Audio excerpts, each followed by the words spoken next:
أشهد أن لا إله إلا الله وحده لا شريك له وأشهد أن محمدا عبده ورسوله صلى الله وسلم عليه وعلى آله وأصحابه وسلم تسليما مزيدا. قال الله تعالى في القرآن الكريم: يا أيها الذين آمنوا اتقوا الله حق تقاته ولا تموتن إلا وأنتم مسلمون. أما بعد. Ma'asyiral muslimin, jemaah salat maghrib, jemaah salat subuh, Bapak Ibu yang dimuliakan oleh Allah Subhanahu wa taala. Kembali kita bersyukur kepada Allah Subhanahu wa taala karena pada pagi hari ini Allah Subhanahu wa taala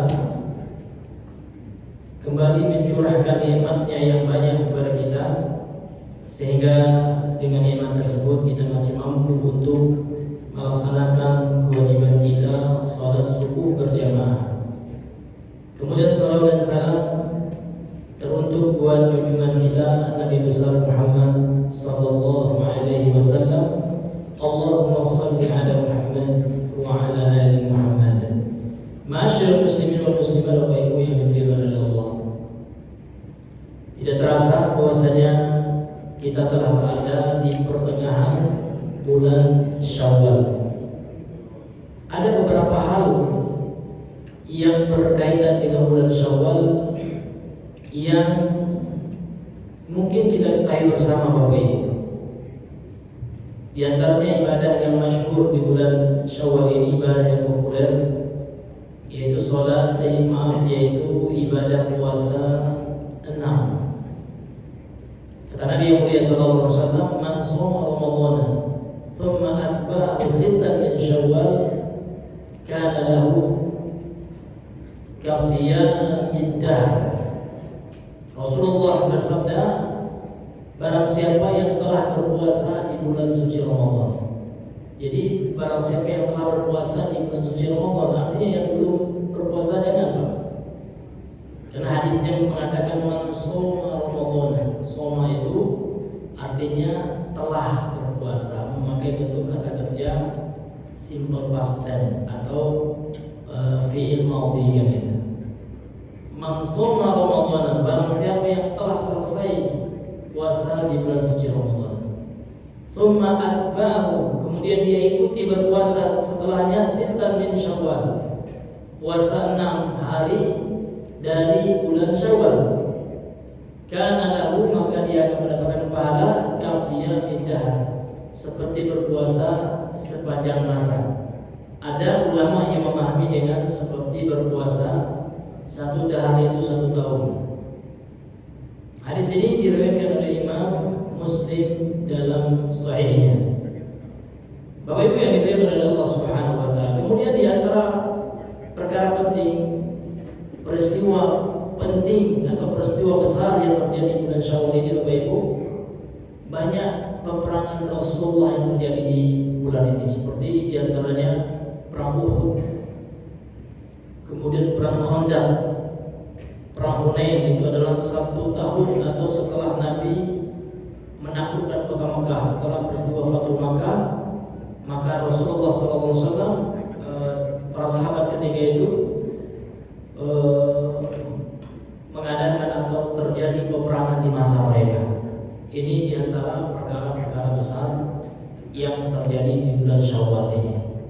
Kemudian kalau kita lihat Syawal itu, kalau kita tinjau secara maknanya, Bapak Ibu, ini berasal dari kata syala yashul. Syala yashul itu maknanya adalah irtafa'a, meningkat.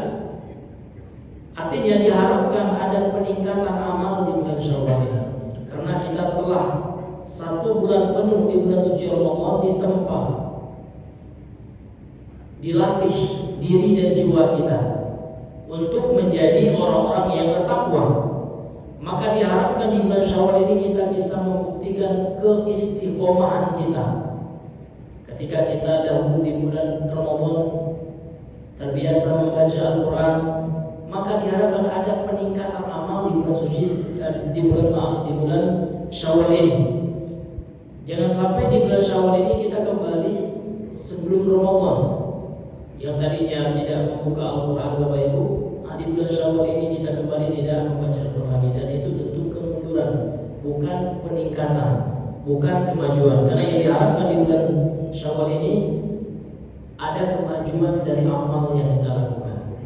Karena kita telah dibiasakan, telah dididik dan dilatih sebelum penuh hawa nafsu kita untuk banyak beribadah dan mendekatkan diri kepada Allah Subhanahu wa Ta'ala.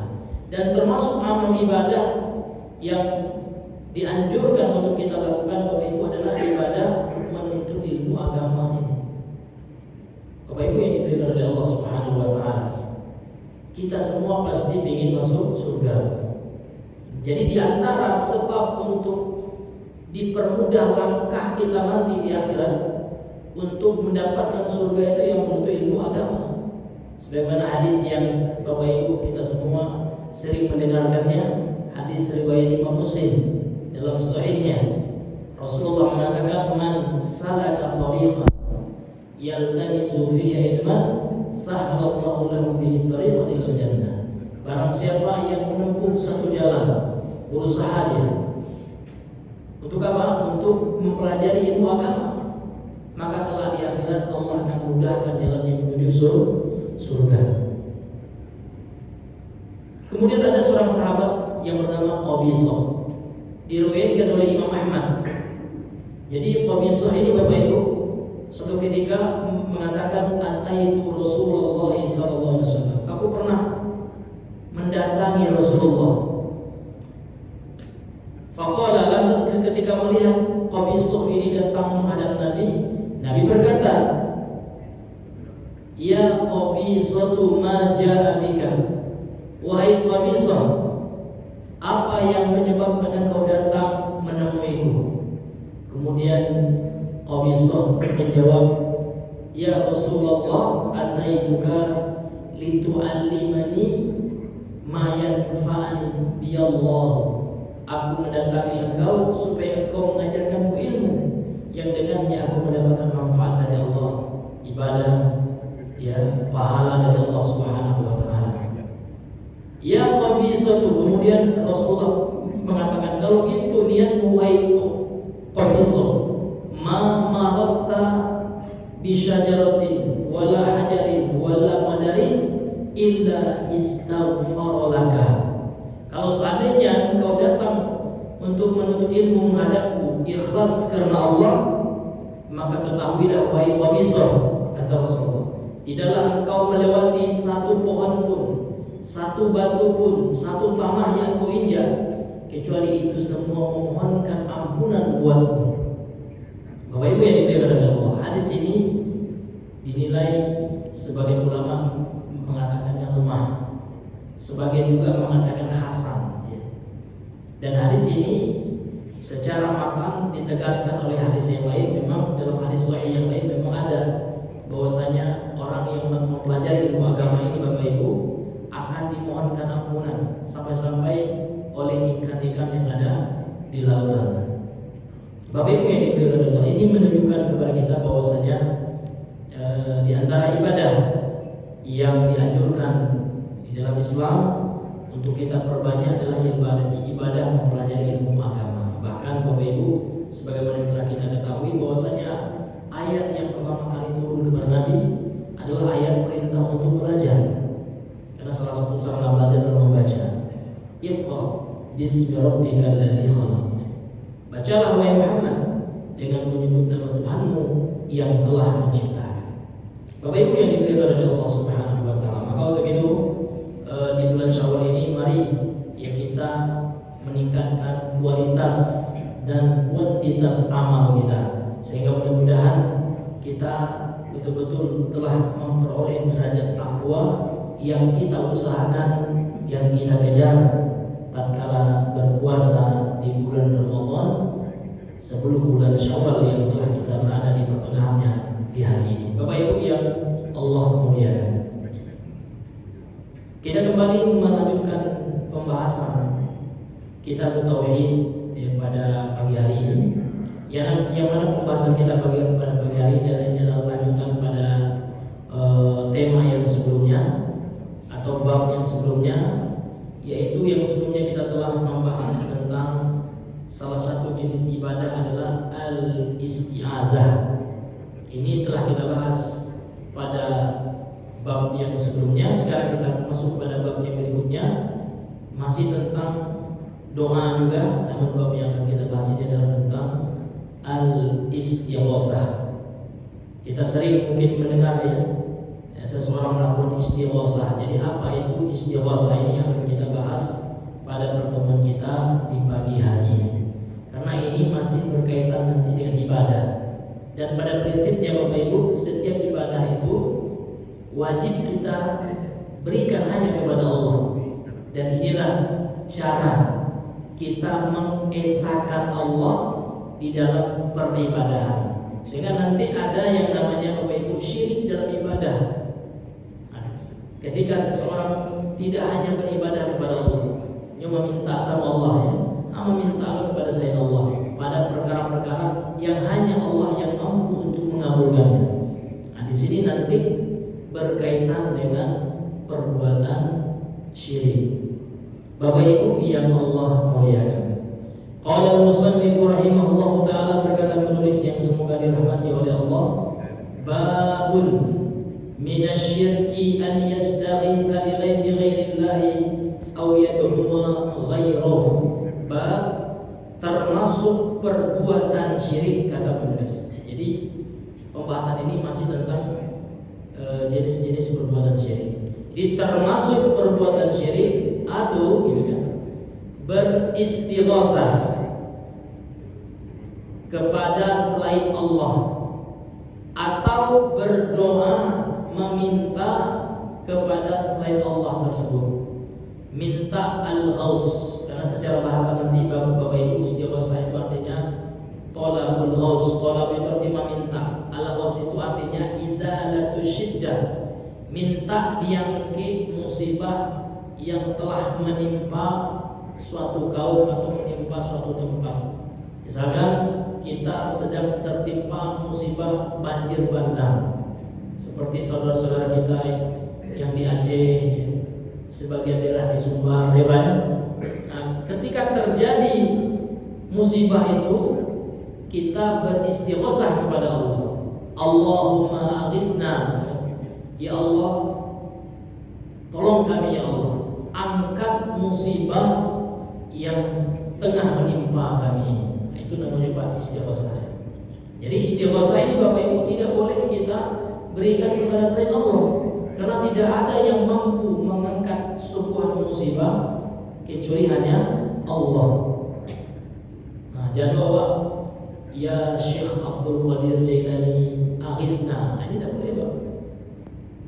Atau seperti saudara kita Pak, kami waktu tahun 2009 kampung di Padang Pak, pernah kaulaan. Nah, jadi di depan ulaan itu Pak, kami pernah berbincang-bincang sama Bapak di situ. Pak, gambar sumpah luar biasa Pak.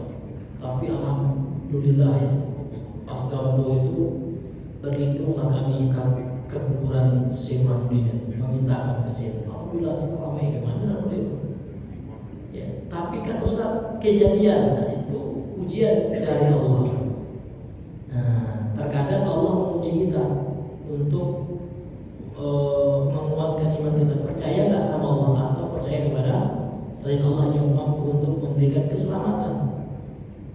Nah, ini Bapak Ibu yang terkadang Bapak Ibu Allah memang menguji kita. Ada orang yang pergi ke dukun itu sembuh memang, tapi Pak Ustaz cegah udah baik ke Pak dukun.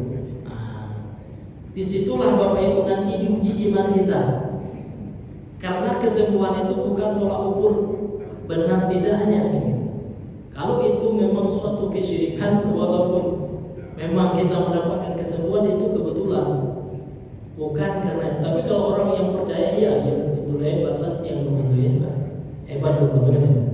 Padahal Bapak Ibu itu tidak, itu ujian dari Allah. Allah ingin menguji iman kita.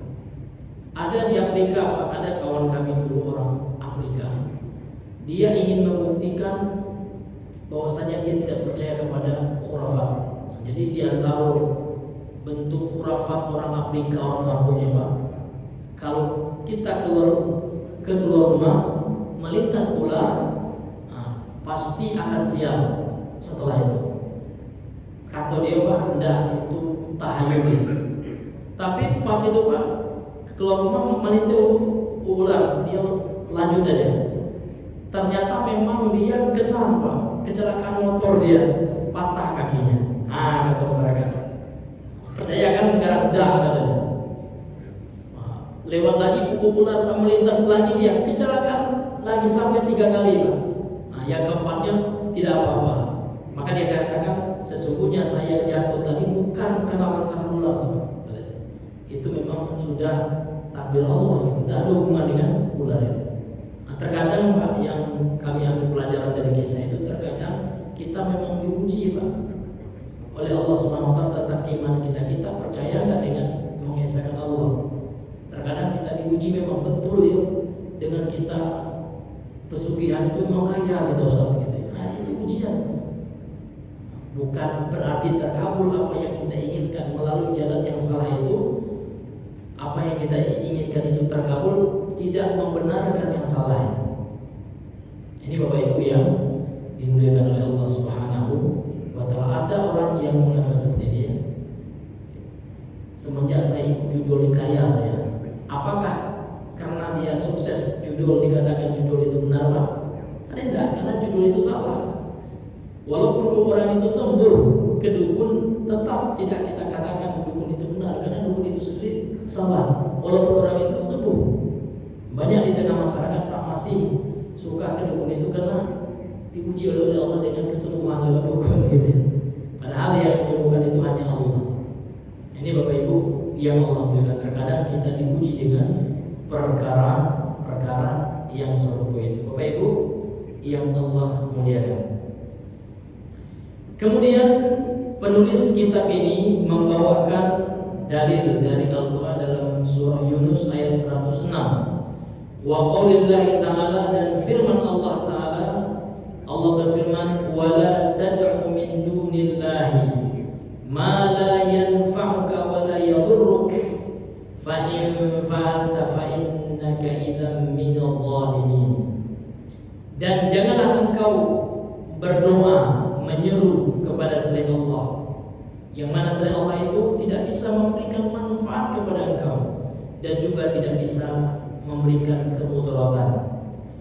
Maka apabila engkau melakukan itu, tetap engkau berdoa meminta kepada selain Allah itu, wahai Muhammad, fa innaka, maka sesungguhnya engkau idzam minadh dhalimin, termasuk orang-orang yang zalim. Bapak Ibu yang dimuliakan oleh Allah, istighosah itu termasuk doa, tapi dia lebih khusus. Kalau doa kan umum, baik itu diangkat, minta diangkat bala, atau doa minta perlindungan, minta pertolongan, minta rezeki, minta anak, itu kan doa umum Pak ya. Kalau istighosah bagian dari doa, tapi lebih khusus ketika minta diangkat, dihilangkan musibah yang tengah atau yang sedang menimpa Bapak. Ini Bapak Ibu yang Allah muliakan. Kemudian kita baca penjelasan dari pensyarah atau yang menjelaskan kitab ini. Beliau berkata di sini, munasabatu hadzal kitab li kitab tauhid. Munasabatu hadzal bab, kecocokan atau korelasi bab ini terhadap kitab tauhid, terhadap pembahasan tauhid. Apa korelasi bab ini? Bab termasuk syirik, beristighosah kepada selain Allah atau berdoa kepada selainnya. Apa korelasi bab ini? Kata beliau, annahu, sesungguhnya penulis dzakara fihi, telah menyebutkan dalam bab ini nau'an min anwa'i syirki, satu jenis dari jenis-jenis perbuatan syirik. Yang mana perbuatan syirik itu al-munafi, yang bisa menafikan lit tauhid, kesempurnaan tauhid kita. Apa jenis contoh syirik itu? Wa dia adalah an yastaghitsa bi ghairillah, seseorang beristighosah dengan selain Allah, au yad'u ghairahu, atau dia berdoa kepada selain Allah Subhanahu Nah, sekarang beliau akan menjelaskan kepada kita pengertian istighosah. Au yad'uwa. Dalam bab ini penulis mengatakan au yad'uwa, atau dia berdoa. Al-farqu bainal istighosati wad du'a, perbedaan antara istighosah dan doa. Jadi apa bedanya? Apa beda istighosah dengan doa? Annal istighosata, sesungguhnya istighosah la takunu illa minal makruh.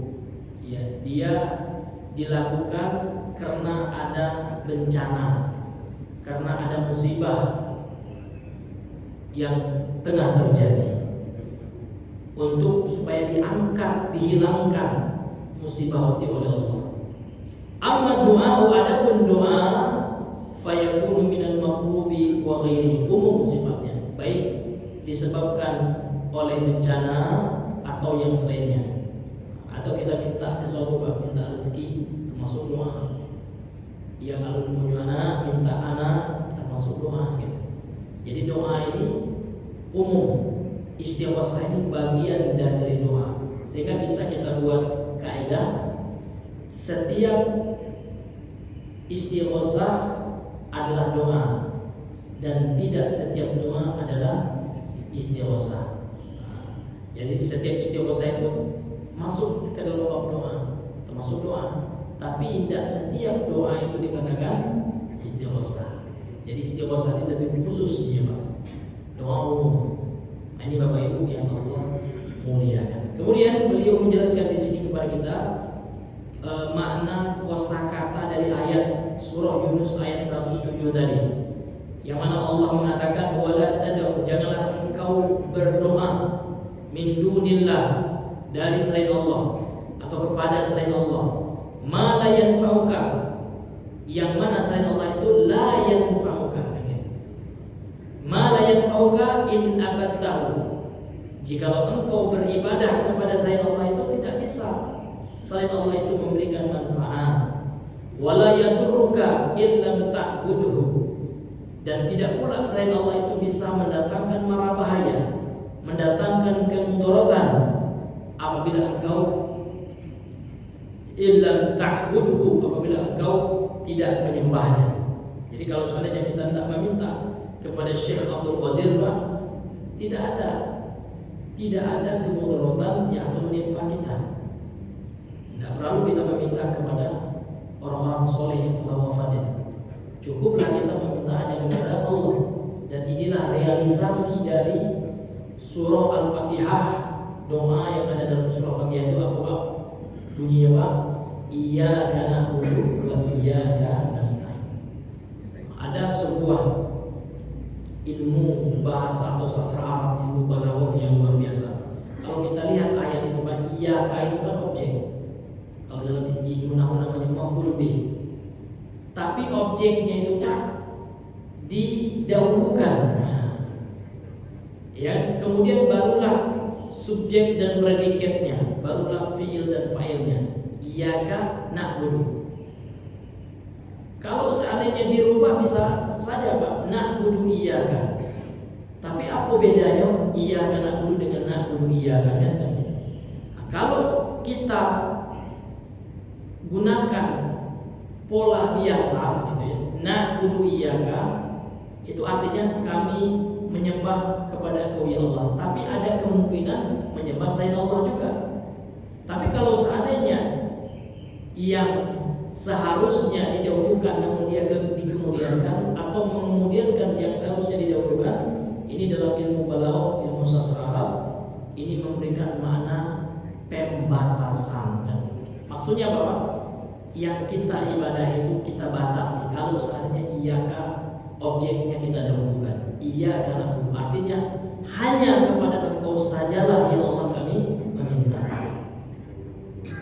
Wa iyyaka nasta'in, dan hanya kepada Engkau sajalah ya Allah kami memohon pertolongan. Artinya tidak boleh, Pak, kita memohon pertolongan kepada selain Allah dalam perkara-perkara yang hanya Allah mampu mewujudkannya. Tapi jangan kalau seperti itu Ustaz, tidak boleh minta kue kopi adalah hobi ya. Pak, minta tolong kopi ini tidak termasuk Pak. Karena yang dimaksud dengan wa iya, karena selain itu kita minta pertolongan perkara-perkara hanya Allah saja yang mampu mengabulkannya. Contoh surga dan neraka. Maka tidak boleh Pak. Kata Mama Kubron, dia menguasai neraka, ya, menjaga gawang neraka. Minta saya ke Mama Kubron ya, boleh. Itu kena kita dengan ayat itu ya. Karena yang hanya mampu menolong kita dari siksa api neraka itu hanya Allah saja. Tidak ada manusia. Bahkan Nabi Muhammad saja tidak. Nabi Muhammad saja beliau memohon rahmat dari Allah baru masuk surga. La yadkhulul jannata ahadun bi amalihi, kata Rasul dalam hadis sahih Al-Bukhari. Tidak ada yang masuk surga seorang pun karena amalnya, tidak ada. Kemudian para sahabat bertanya, qalu wala anta ya Rasulullah, termasuk juga engkau wahai Rasul? Na'am, iya. Ya, walakin illa an yatahammadani Allah bi rahmatihi wa bi fadlihi. Kecuali aku Allah telah berikan rahmat dan keutamaannya. Jadi Rasul saja tidak masuk surga karena diri beliau tidak. Beliau masuk surga karena rahmat Allah Subhanahu wa taala. Maka untuk itu Bapak Ibu, kita butuh banyak-banyak memohon rahmat Allah. Jadi di dunia ini minta kita kasih sayang Allah, karena itulah nanti yang akan menyelamatkan kita dari kesulitan di akhirat, dari panasnya api neraka. Bapak Ibu yang Allah muliakan. Kemudian dalam ayat ini juga Allah Subhanahu wa taala mengatakan di penggalan akhirnya, fa in fa'alta, apabila engkau melakukannya wahai Muhammad, tetap engkau meminta misalnya kepada selain Allah itu, ai da'auta min dunillah, engkau berdoa kepada selain Allah, ma la yanfa'uka wa la yadurruka, yang tidak mampu memberikan manfaat dan menolak kemudaratan, izan fa innaka idzan minadh dhalimin, maka sesungguhnya engkau termasuk orang-orang yang zalim, minal musyrikin, dari kalangan orang-orang musyrik. Fa inna syirka, karena sesungguhnya perbuatan syirik itu a'dhamul zulmi, kezaliman yang paling besar. Jadi syirik itu Bapak Ibu adalah bentuk perbuatan zalim yang paling besar. Korupsi zalim, memakan harta anak yatim zalim. Namun ada zalim yang paling besar, yaitu mempersekutukan Allah. Nah, ini Bapak Ibu yang Allah muliakan. Sehingga Pak, 13 tahun Rasulullah berdakwah di kota Makkah, maka beliau fokus meluruskan akidah umat manusia. Tapi kewajiban Nabi hanya menyampaikan Pak. Sehingga Abu Thalib Pak, Abu Thalib paman Nabi tercinta, tidak menyampaikan hidayah. Ketika meninggal Abu Thalib, Nabi menangis. Kenapa? Karena Nabi telah berusaha untuk menuntun pamannya ini. Ya ammi, qul la ilaha illallah. Wahai pamanku, ucapkan la ilallah. Kalimatun asyhadu biha laka indallah. Kalau engkau ucapkan kalimat itu, aku akan menjadi saksi dengan kalimat itu. Allah akan mengeluarkanmu dari neraka, akan memasukkanmu ke dalam surga. Tapi tipu kawannya Pak Abu Jahal ya. Kemudian Abdullah bin Umayyah gitu. Dua tokoh Quraisy ini, tokoh kafir Quraisy. Ya Abu Thalib, atarghabu an millati Abdul Muthalib, apakah engkau akan meninggalkan, sudah tidak senang lagi dengan agamanya Abdul Muthalib? Akhirnya tidak sempat dia bersyahadat. Ketika meninggal Pak, turunlah ayat Allah, innaka la tahdi man ahbabta walakinnallah yahdi man yasha. Sesungguhnya engkau tidak mampu wahai Muhammad untuk memberikan hidayah, taufik. Jadi hidayah itu dua kata ulama ya. Ada hidayah taufik dan ada hidayah bayan wal irsyad. Apa bedanya Pak? Kalau hidayah taufik ini Pak, hidayah untuk mengamalkan petunjuk dari wahyu Al-Quran dan Al-Hadis. Wahyu mengatakan sholatlah engkau, aqimis sholat. Ketika kita sholat, ada dua hidayah yang telah kita lakukan. Hidayah kita sudah tahu dalilnya, perintahnya dari Al-Quran. Kemudian hidayah bisa melaksanakan, mengamalkan dari perintah Al-Quran dan Al-Hadis itu. Itu namanya hidayah taufik. Dan hidayah taufik itu mutlak hanya kuasa Allah. Jadi kalau seandainya Pak ada orang yang tahu ilmu agama, tahu dia korupsi itu haram, hanya korupsi Pak ya. Artinya hidayah bayan sudah sampai kepada dia, tahu dia haram dan tidak boleh korupsi itu. Tapi dia belum dapat hidayah taufik. Dan hidayah itu Pak seperti rezeki, harus diusahakan, harus digapai, harus dilatih, harus dicari Bapak Ibu. Boleh dapat hidayah Pak, ada boleh harus dicari Pak. Seperti kita mencari rezeki. Kalau ada orang Pak pada doa di rumah, ya Allah kasih saya rezeki, tapi nyaman Pak, tidak bergerak. Nah, kan pakai CI. Kau dapat gunung doa bergerak gitu ya. Berusaha seperti itu juga hidayah itu Pak. Harus dilatih, harus diusahakan. Baru nanti setelah kita usahakan, kita serahkan hasilnya kepada Allah. Apabila kita telah bertekad, faiza azamta fatawakkal 'ala Allah. Berazam dulu kita, bertekad dulu kita, usaha dulu. Setelah kita maksimalkan berusaha, baru kita serahkan kepada Allah. Ini tidak, ya, tidak ada usaha ya Pak. Ya, ini Allah yang membuat sholatnya, ya Allah.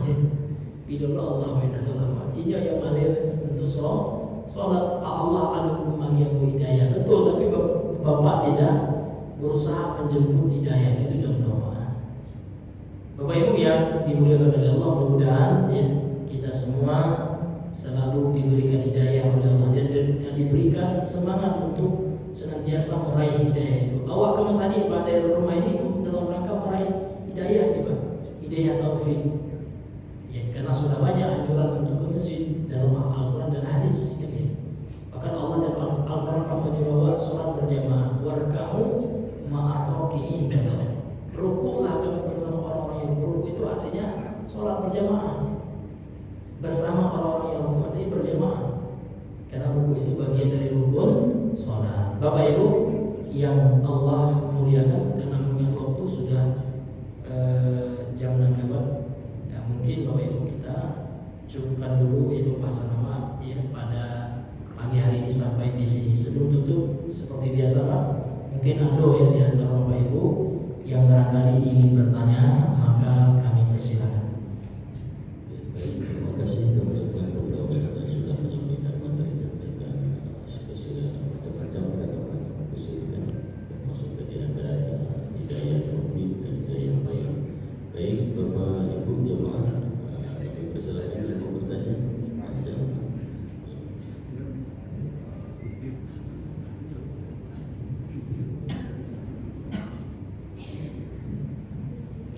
Assalamualaikum warahmatullahi wabarakatuh. Waalaikumsalam warahmatullahi wabarakatuh. Ini Ustaz masalah rumah tangga Ustaz. Suami istri yang sudah bertahun punya anak jadi maka kita sudah sampai ke rumahnya sampai karena itu cerai karena punya anak gitu. Jadi sudah katanya sudah berdoa semacam seperti ini, tapi tidak dapat juga Ustaz kita berdoa. Jadi jika ada kawan dia berusia bukan satu gilingan katanya Ustaz. Supaya punya anak gitu. Apa itu boleh Ustaz? Kita lagi hukum tapi kita bukan gilingan tetangga kita punya anak saja. Dia nggak boleh Ustaz. Silakan. giling itu tukar istri gitu Pak ya. Oh gitu, ya. Ya, bukan bahasa kiasan Pak ya. Memang betul-betul batu giling itu Pak ya. Nah, apakah betul ya batu giling itu bisa menjadi sebab mendatangkan anak? Maka kalau kita lihat dari sisi syariat, adakah dalam syariat kita anjuran kalau orang ada anak untuk menukar batu giling? Tentu tidak ada. Jadi dalam sisi syariat tidak ada landasannya.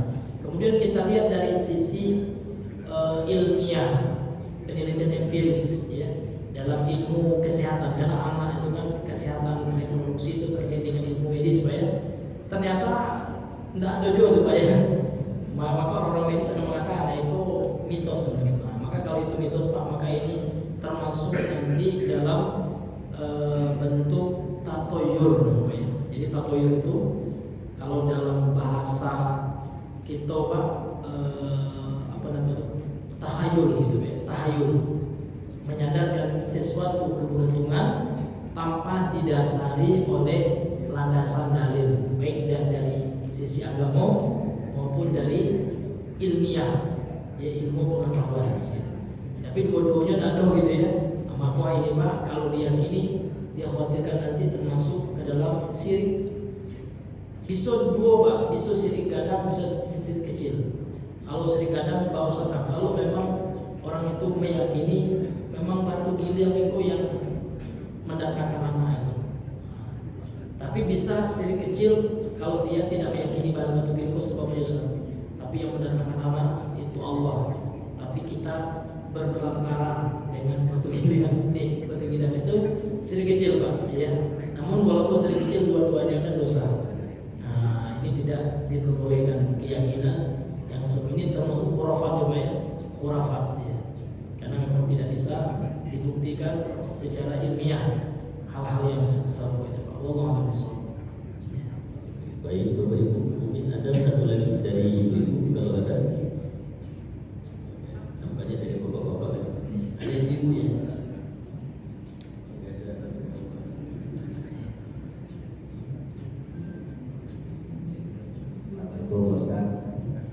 Waalaikumsalam. Ini apa? Misalnya ada di anak-anak, misalkan anaknya sakit gitu ya.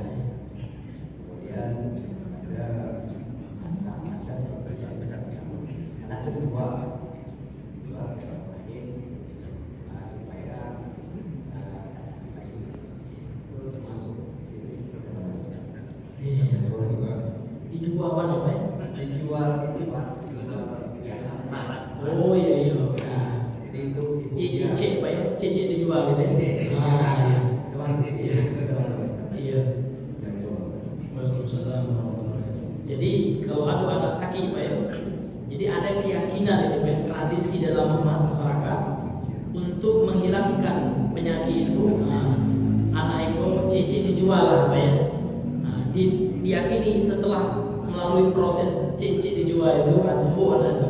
Tentu ini Pak tidak juga bisa diterima baik secara agama ya maupun menurut akal sehat gitu. Apa hubungannya gitu ya? Nah, ini masih masuk kategori atau termasuk dari keyakinan khurafat. Maka kalau masih diyakini keyakinannya seperti itu, tentu minimal Pak itu sedikit kecil. Kalau meyakini yang menghilangkan penyakit itu tetap Allah, tapi ini syaratnya soalnya. Kalau jual nawa, insya Allah dengan izin Allah akan menyembuhkan. Artinya sebabnya itu tidak tepat gitu ya.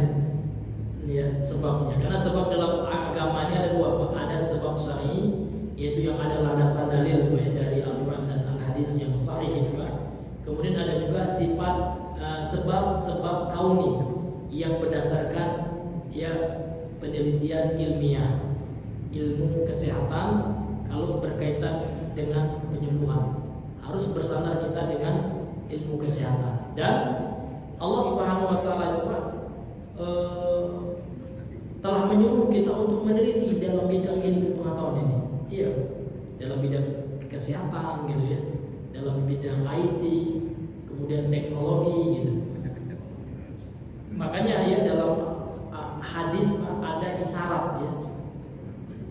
mengatakan ma anzalallahu min da'in illa anzalallahu dawaan. Tidaklah Allah itu menurunkan suatu penyakit, pasti Allah turunkan bersama itu obatnya. Namun terkadang kita belum menelitinya. Makanya sudah ada isyarat untuk orang meneliti terus ilmu kesehatan itu. Akan ada riset ilmiah, ya kan? Penelitian ilmiah gitu kan. Nah, terhadap ilmu kesehatan. Dan sependek pengetahuan saya Pak, ini belum ada ya jurnal atau penelitian ilmiah yang bahwasanya menjual cicik, menjual anak itu bisa menghilangkan penyakit. Jadi kalau ke dokter anak itu mitos nih Pak ya. Saya sarankan kalau ada masyarakat yang masih seperti itu Pak, diganti aja. Kita ganti, kita biasakan, kita budayakan. Kalau sakit anak kita bawa ke pakarnya. Ya minimal awak bawa ke puskesmas lah Pak. Kalau di kampung ya kan, nah kalau di kota lah banyak nih. Ya kan ada spesialis anak sudah canggih Pak. Ini wallahu a'lam bishawab. Ustaz mungkin kita karena waktu sudah lumayan siang. Iya, karena sudah jam 6.12 Pak. Mungkin kita cukup dulu sampai di sini Bapak Ibu pembahasan kita di pagi hari ini. Mudah-mudahan yang sedikit ini bisa bermanfaat untuk kami pribadi dan Bapak Ibu secara umum. Kemudian kita tutup dengan doa kafaratul majelis. Subhanallah bihamdika asyhadu an la ilaha illa anta astaghfiruka wa atubu ilaik. Assalamualaikum warahmatullahi wabarakatuh. Waalaikumsalam warahmatullahi wabarakatuh.